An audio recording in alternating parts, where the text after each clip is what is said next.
Welcome to the Mental Militia, uniting minds and freeing souls from the bonds of mental slavery and ruling class manipulation.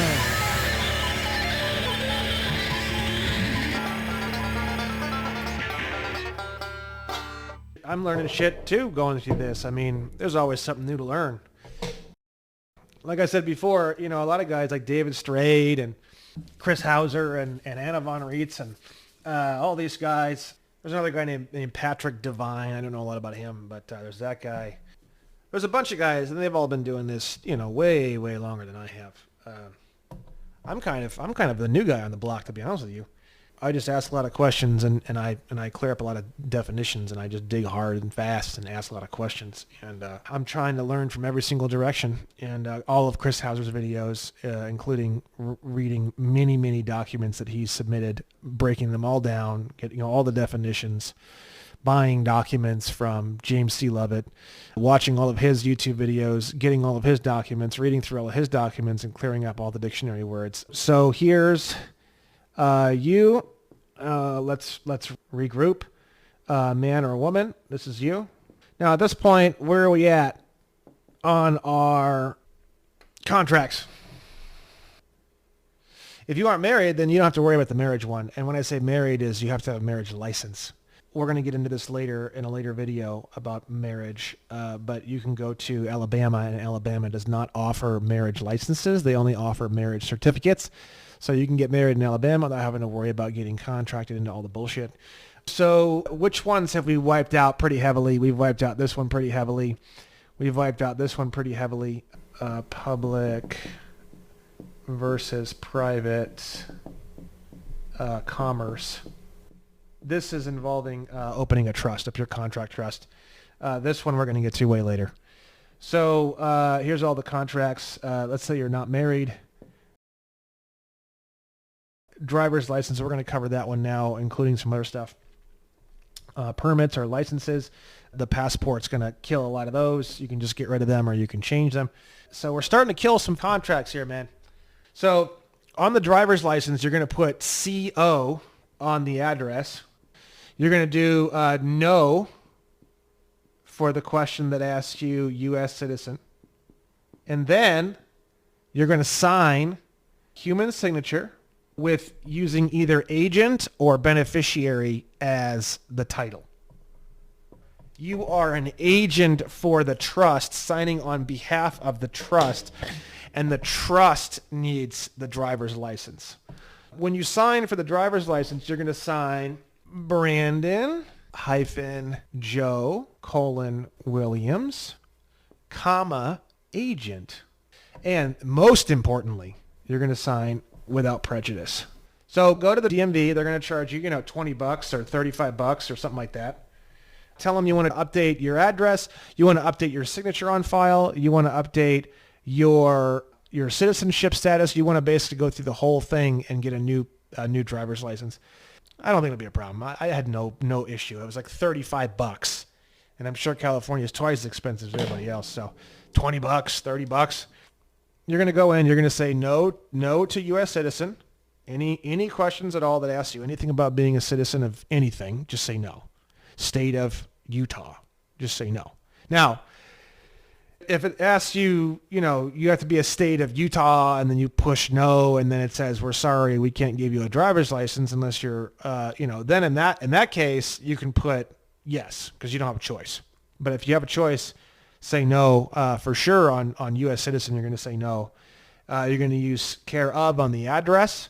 You're going to say no to U.S. citizen, and you're going to sign without prejudice, human name, agent on the signature at the end for your new driver's license. And when you do that, they'll send you a new driver's license, and you should get it in a week or two. And the best thing to do is to get rid of the driver's license. But honestly, I still have mine.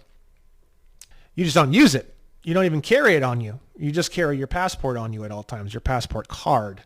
So as long as you just get a new driver's license and then just stick it in a drawer somewhere at home, if you ever need to rent a car or something, they're not going to let you use the passport. So you'll want to have a driver's license for that. It's nice to have one, I think. There might be some other people out there that think otherwise, but That's how you kill the driver's license contract, right? It's time to rediscover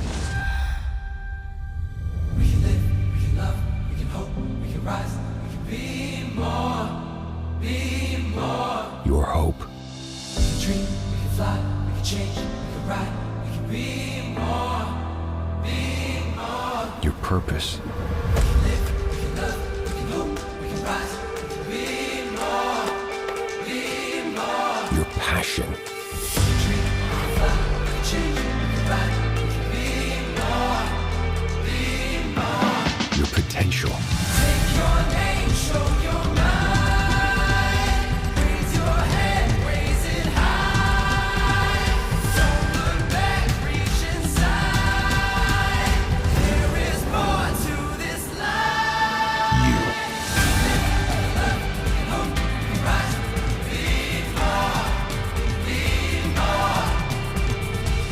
Dream, fly, change, ride, be more.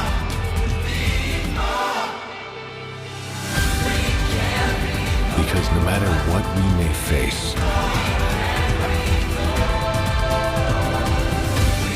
nothing is stronger than the human spirit.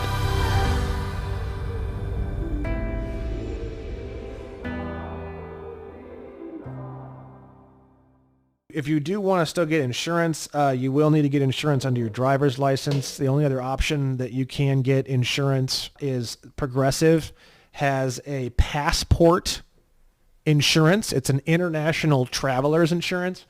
It's quite a bit more expensive. What they do is they add 5 points to what would be a driver's license. So the passport, there is no record of anything because on a passport, unless you slam into somebody or hurt somebody, there is no infractions. There is no such thing as speeding.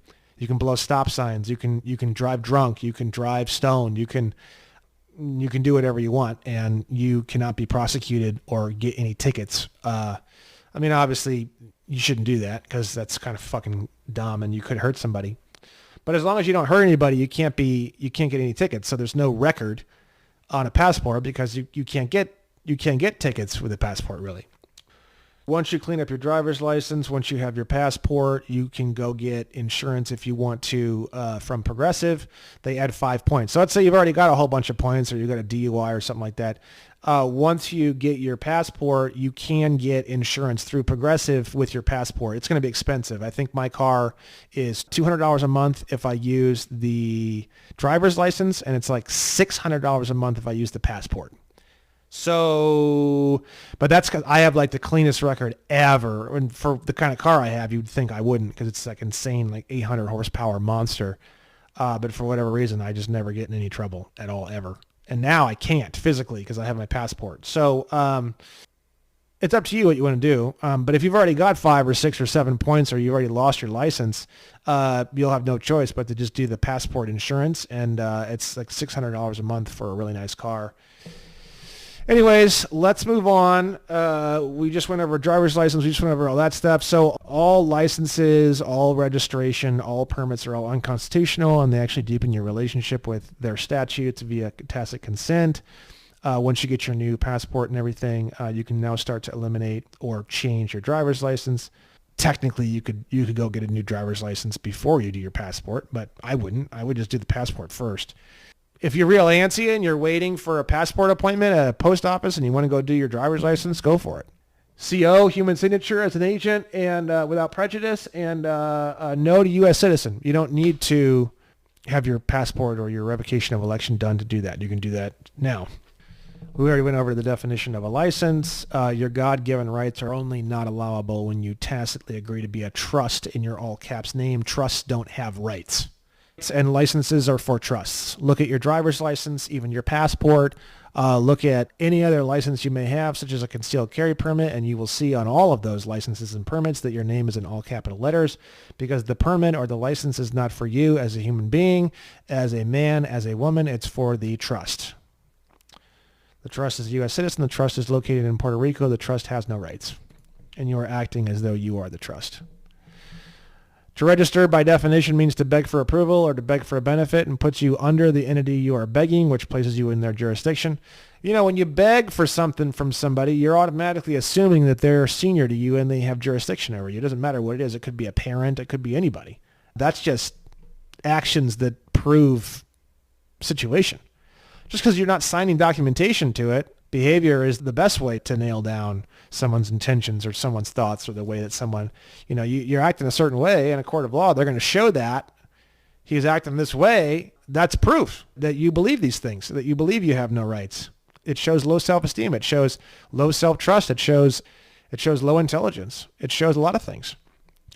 When you create a contract, you're getting a benefit because they're giving you this privileged thing and it's supposed to be the benefit. So when you're contracted into something that gives you a benefit, they can now request things in return. That's how contracts work.